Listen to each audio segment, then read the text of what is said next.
तर मनसे अध्यक्ष राज ठाकरे आणि शिवसेनेचे कार्याध्यक्ष उद्धव ठाकरे यांच्यातला वाद मिटून ते एकत्र यावेत यासाठी आज मूक मोर्चा काढण्यात आला होता। ठाकरे बंधूंनी एकत्र यावं यासाठी माझी चळवळ मी महाराष्ट्राचा ही चळवळ सतीश वळून गेल्या काही दिवसांपासून चालवतायत। शिवाजी पार्क मधल्या मीनाताई ठाकरे यांच्या पुतळ्याला पुष्पहार घालून हा मोर्चा कृष्णकुंजवर गेला, पण तिथे राज ठाकरे यांची भेट ही होऊ शकली नाही। पण त्यानंतर हा मोर्चा वळला तो म्हणजे मातोश्रीकडे। मातोश्रीवर मात्र उद्धव ठाकरे यांनी त्यांची भेट घेतली। सध्या ही भेट सुरू आहे। राज आणि उद्धव यांनी एकत्र यावं असं आवाहन यावेळेस या कार्यकर्त्यांच्या वतीने करण्यात आलं। आणि यावर आपण उद्धव ठाकरे यांनी काय प्रतिक्रिया दिली आहे ती पाहूयात।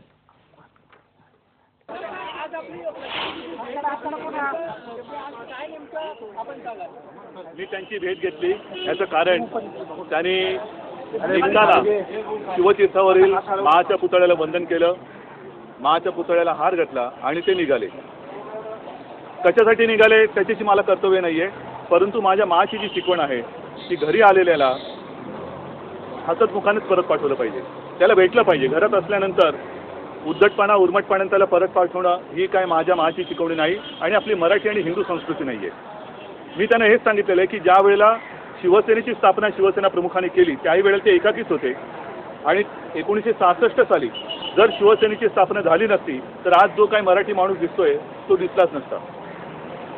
अर्थात शिवसेना प्रमुख आणि महाचा हे माझं भाग्यच आहे, परंतु त्याहीपेक्षा मी शिवसेना प्रमुखांचा कडवट निष्ठावान शिवसैनिक आहे आणि माझ्या शरीरात रक्ताचा शेवटचा थेंब असेपर्यंत मी मराठी माणसासाठी आणि हिंदुत्वासाठी लढत राहीन। त्यांना मी विनंती केलेली, त्यांचं निवेदन मी स्वीकारलेलं नाही। मी त्यांना विनंती केलेली आहे की कृपा करून मराठी माणसाच्या मनामध्ये संदेह निर्माण होईल अशा गोष्टी करू नका, कारण गेल्या 45 वर्षात अनेक पक्ष आले आणि गेले, पण शिवसेना ही शिवसेनाच राहिली आणि याही पुढे शिवसेना अतिशय मजबूतीने ताकदीने मराठी माणसाचा आणि हिंदुत्वाचा लढा लढत राहील। ठीक आहे, एखाद दुसरा परिणाम इकडे तिकडे जातो, परंतु सदा सर्वदा हार किंवा विजय मिळणारच नाही असं होणार नाही। मराठी माणसाच्या लक्षात आता या सगळ्या गोष्टी यायला लागलेल्या आहेत आणि म्हणून मी त्यांना विनंती केली की आपली ताकद ही अशी भटकण्यामध्ये वाया न घालवता 45 वर्ष एक झेंडा एक नेता एक रंग एक विचार या न्यायाने जी शिवसेना चाललेली आहे त्या भगव्याखाली सगळ्यांनी एकत्र या, त्याच्यामध्येच मराठी माणसाचं हित आहे। आता मराठीमध्ये दोन्ही पक्ष एकत्र आले तर नाही, मला त्याच्याबद्दल काही बोलायचं नाही। गेल्या वेळेला ही अशीच परिस्थिती होती तरी सुद्धा शिवसेना सत्तेमध्ये आलीच। मराठी माणसांनी जर ठरवलं तर दुसऱ्या कोणत्याही पक्षाची गरज लागणार नाही। शिवसेना आणि भारतीय जनता पक्ष युती समर्थ आहे। मराठी माणसाचं हित मी आता सांगितलेलं आहे आणि मला वाटतं मराठी माणूस हा तेवढा काही भोळा नाहीये, त्याला खरं खोटं कळतं। गेल्या अनेक वर्ष शिवसेना प्रमुखांचं दैवत म्हणून तो पूजा करत आलेला आहे आणि त्यांना दुःख देणं हे मराठी माणसाला आवडणार नाही। मनसे अध्यक्ष राज ठाकरे आणि शिवसेनेचे कार्याध्यक्ष उद्धव ठाकरे यांच्यातला वाद मिटून ते एकत्र यावेत यासाठी आज मूक मोर्चा काढण्यात आला होता। सतीश वळून यांनी हा मूक मोर्चा काढला होता। राज ठाकरे यांची त्यांना काही भेट घेता आली नाही, पण उद्धव ठाकरे त्यांना जरूर भेटले। यावर आपण अधिक बोलूया। आपला रिपोर्टर विनोद तळेकर आपल्या बरोबर आहे। विनोद, राज ठाकरे आज कृष्णकुंजवर त्यांना भेटले नाहीत, पण मातोश्रीवर उद्धव ठाकरे भेटले। या सगळ्या भेटीचा अर्थ काय लावायचा?